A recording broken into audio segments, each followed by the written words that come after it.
Hello friend, मैं भारत साहू। स्वागत है मेरे YouTube channel study with Bharat में। तो चलिए दोस्तों, आज का वीडियो शुरू करते हैं। तो चलिए दोस्तों, आज का हमारा टॉपिक है हमारा गणित के महत्वपूर्ण चिन्ह के बारे में हम बात करने वाले हैं एवं उनके उपयोग को भी हम यहाँ पर बताएंगे। ठीक है दोस्तों, तो चलिए शुरू करते हैं। यहाँ पर सबसे पहला जो दिख रहा है चिन्ह वो उसको बोलते हैं हम जोड़ का चिन्ह। इस चिन्ह के माध्यम से हम किसी भी संख्या को जोड़ते हैं दोस्तों। उसी तरह दूसरा है ये घटाना, ये इसी को घटाव भी बोल सकते हैं, घटाने का जो चिन्ह है। और ये तीसरा है जो गुणा। हम कोई भी संख्या में इस चिन्ह के साथ में जब लिखते हैं तो उससे हम गुणा करते हैं। इस तरह से यहाँ पर एक मैं नहीं लिख पाया हूँ, भाग। ये जो चिन्ह है इसको बोलते हैं हम दोस्तों भाग। जब किसी संख्या में भाग देते हैं तो हम इन चिन्ह का प्रयोग करते हैं। तो चलिए अब आगे बढ़ते हैं। ये चौथा वाला जो चिन्ह दिख रहा है आपको, इसको बोलते हैं दोस्तों प्रतिशत।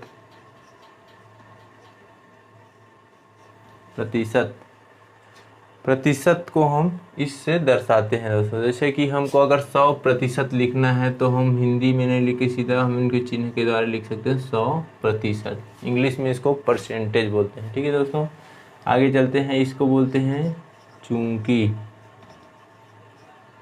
ये चिन्ह को दोस्तों इसलिए,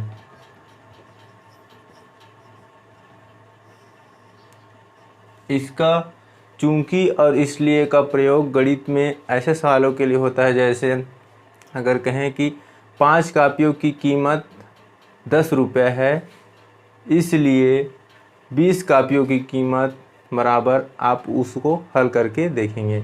तो इस तरह से मैं सिंपल भाषा में आपको बताया कि कैसे चूंकि और इसलिए का उपयोग होता है। यहाँ पर 7वां नंबर में आता है कोण। कोई भी अंश का कोण होता है हमको, जैसे अगर लिखना है कोण 60 डिग्री या 60 अंश का, तो हम ऐसे लिखेंगे कोण 60 डिग्री। यहाँ पर ऐसे हम लिखेंगे।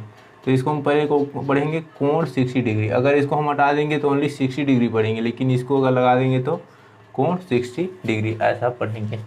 आगे देखते हैं। इसको बोलते हैं दोस्तों त्रिभुज। आइए चतुर्भुज। कोई भी एक त्रिभुज या चतुर्भुज हम बना लेते हैं, उसका नामकरण अगर हम दे देते हैं ए बी और ये सी, वैसे चतुर्भुज बना लेंगे। अगर ए बी सी डी, अगर इसको हमको लिखना है तो हम त्रिभुज न लिख करके सीधे छोटा सा बना के त्रिभुज ए बी सी, वैसे ही चतुर्भुज ऐसा हम बना लेंगे एक चौकोन को ए बी सी डी। त्रिभुज में 3 भुजा और चतुर्भुज में 4 भुजा होते हैं।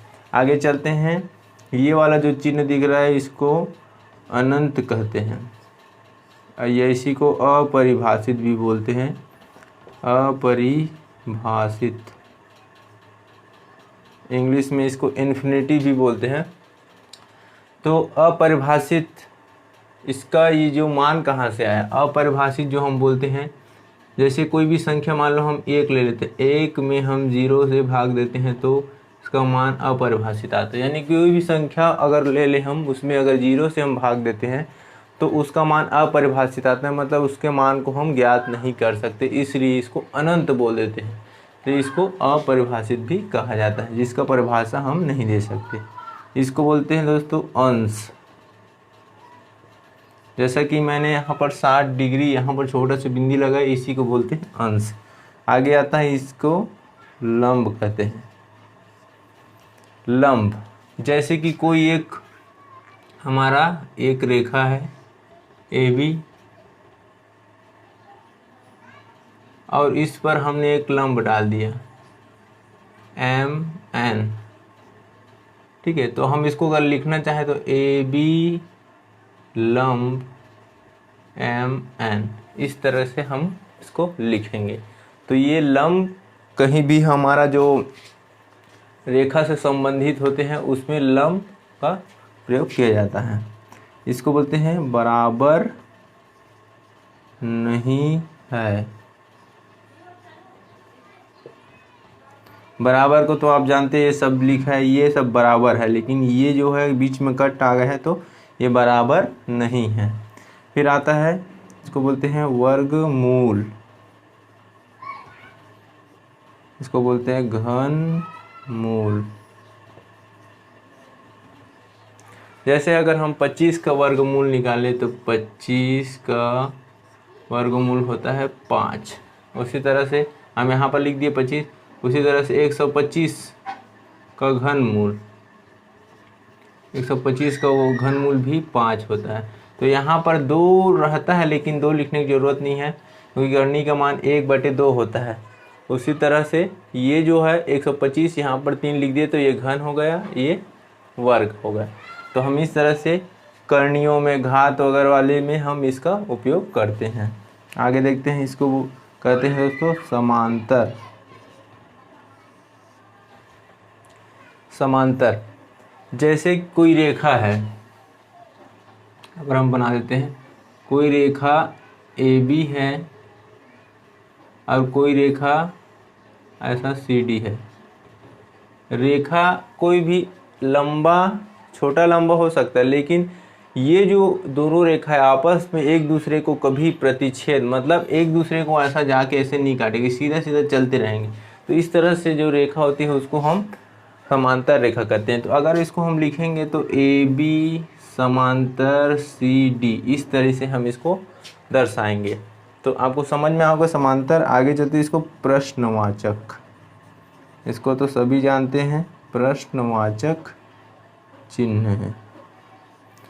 प्रश्नवाचक चिन्ह, अब गणित में जो सवाल आता है उसके हिसाब से, जैसे अगर हमको कोई चीज़ दिया है और एक चीज़ का मान मालूम नहीं है तो हम क्या करेंगे, जैसे ABCD ऐसा कुछ दिया है, इसका मान में हमको D नहीं मालूम है तो हम क्या लिखेंगे, सब ABC तीनों को मान लिख देंगे। तो D में हम लिखेंगे D बराबर क्वेश्चन मार्क, मतलब हमको जो ज्ञात करना है उसको हम ऐसे लिखते हैं। आगे देखते हैं, इसको समरूप कहते हैं। समरूप, इसको सर्वांग सम।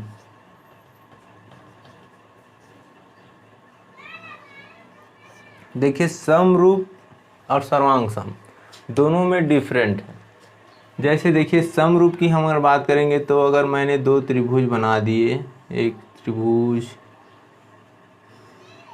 ये दोनों त्रिभुज, ये त्रिभुज में छोटा बड़ा दिखता है लेकिन इनके जो रूप है वो सेम है, इसलिए हम इसको समरूप कहेंगे।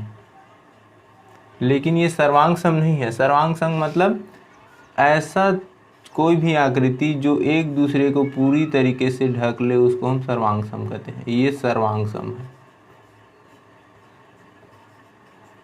इसका मतलब ये है कि सर्वांग सम समरूप हो सकते हैं लेकिन हर एक समरूप सर्वांग सम नहीं हो सकते।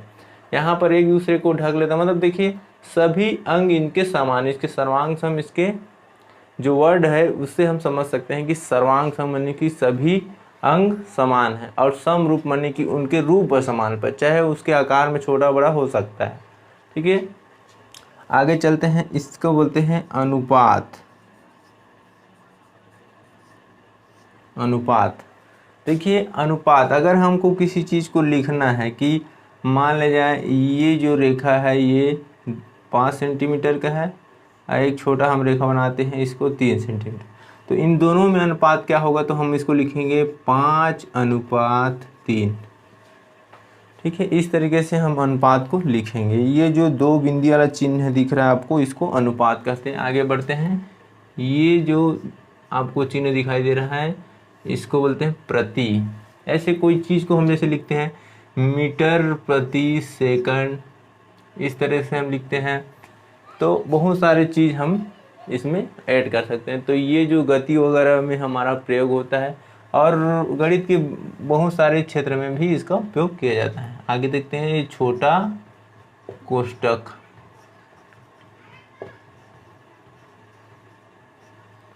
बड़ा कोष्ठक, सॉरी मंझला कोष्ठक है ये मंझला, ये इसी को सर्पिलाकार कोष्ठक भी कहते हैं क्योंकि इसका जो आकार है सर्प के जैसे है। ये है बड़ा कोष्ठक। तो हम तीनों कोष्ठक के बारे में बात करते हैं। तो अगर हमको हल करना होता है तीनों कोष्ठक जो रहता है अगर, तो जैसे देखिए ये बड़ा कोष्ठक हो गया, इसके अंदर में ये मंझला कोष्ठक, फिर छोटा कोष्ठक, फिर ये छोटा, फिर मंझला, ये फिर बड़ा। इस तरह से सबसे बड़े कोष्ठक के अंदर में मंझला कोष्ठक आता है, मंझला कोष्ठक के अंदर में छोटा कोष्ठक आता है। तो ये जब हम हल करते हैं तो पहले हम छोटे कोष्ठक को हल करते हैं, फिर बड़े को, फिर उसके बाद बड़े में। मतलब अगर कोई अंदर से आदमी अगर कोई घर में घुसा है तो अंदर से निकलेगा तो पहले कमरे से निकलेगा, फिर अंदर से, और आते आते हॉल में निकलेगा, फिर बाहर में निकलेगा। इस तरीके से हम जो हल करते हैं तो हम पहले छोटे से, फिर बड़े से, फिर बाहर। ठीक है, आगे चलते हैं। इसको बोलते हैं बड़ा है, ये छोटा है। अब यहाँ इसको पहचानने में कई बार हमको कन्फ्यूज़न हो जाता है कि कौन बड़ा है कौन छोटा, कैसे पहचाने। तो देखिए इसको सिंपल से अगर जानते हैं तो अगर जिधर ये खुला रहेगा उधर इसको हम बड़ा कहेंगे, अगर इधर खुला है तो हम इधर को वाले को बड़ा कहेंगे। लेकिन इसको अगर पहचाना कि कौन बड़ा कौन छोटा, तो इधर जो खुला है लेफ्ट हैंड साइड उसको हम बड़ा कहेंगे, और राइट हैंड साइड जो खुला है उसको छोटा कहेंगे। कैसे, देखिए मान लीजिए जैसे हमने 8 लिख दिया, 8 बड़ा है 5 से। देखिए 8 और ये जी चिन्ह बोला है, इसको बड़ा है बोले, 8 बड़ा है 5 से। इसको उल्टा कर देते, 5 छोटा है 8 से। इस तरह से हम इसको उपयोग करते हैं। आगे देखते हैं, इसको पाई कहते हैं। इधर जो आने वाली है उसको सिर्फ मैं नाम बताऊंगा, इसके कुछ कुछ उपयोग भी बता दूंगा कि कहाँ कहाँ इसका होता है। बाकी ये चिन्ह के जो नाम है इसको हमको जानना जरूरी है।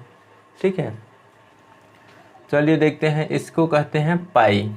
फिर आता है थीटा। पाई का मान 22/7 होता है, हम सभी जानते हैं।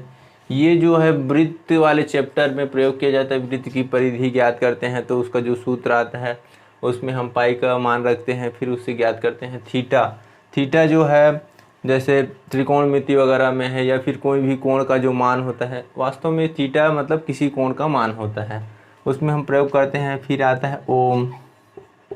ये जो चिन्ह ज़्यादातर गणित में उपयोग तो होता है, भौतिकी में मतलब फिजिक्स में भी होता है, क्योंकि फिजिक्स और गणित का दोनों का जो संबंध है बहुत घनिष्ठ है। तो अगर कोई अच्छा गणित जानता है तो वो फिजिक्स अच्छे से बना सकता है। तो ये जो ओम जो है प्रतिरोध का जो मात्रा कहलाता है, ये ओम है। और कहीं गणित में भी इनका व्यंजकों में भी उपयोग किया जाता है, जिसको ओमेगा कहते हैं। ये फाई, ये साई, इन सभी व्यंजकों का उपयोग भी कहीं कहीं फिजिक्स वगैरह में गणित में भी होता है। ये अल्फा, बीटा, गामा, हम इन चिन्हों को जान ले कि इनका नाम क्या है, फिर अगर कहीं उपयोग होता है तो हम इसको भूले ना कि इसका नाम क्या कहते हैं। ये phi, psi, alpha, beta, gamma, tau, ये सभी लगभग गणित में भी उपयोग होता है, साथ साथ फिजिक्स केमिस्ट्री में भी अल्फा बीटा गामा किरणें भी होता है, उसमें भी उपयोग होता है। फिर ये सभी के लिए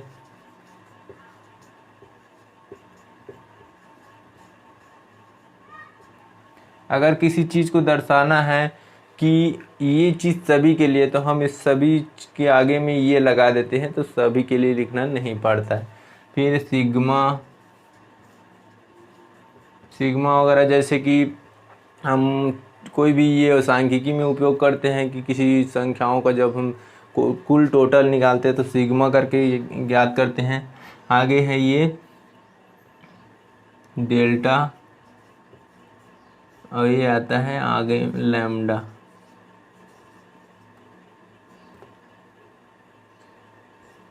तो इस तरह से हम 40 गणित के महत्वपूर्ण चिन्ह के बारे में बात किए हैं। आई होप को आपको समझ में आया होगा।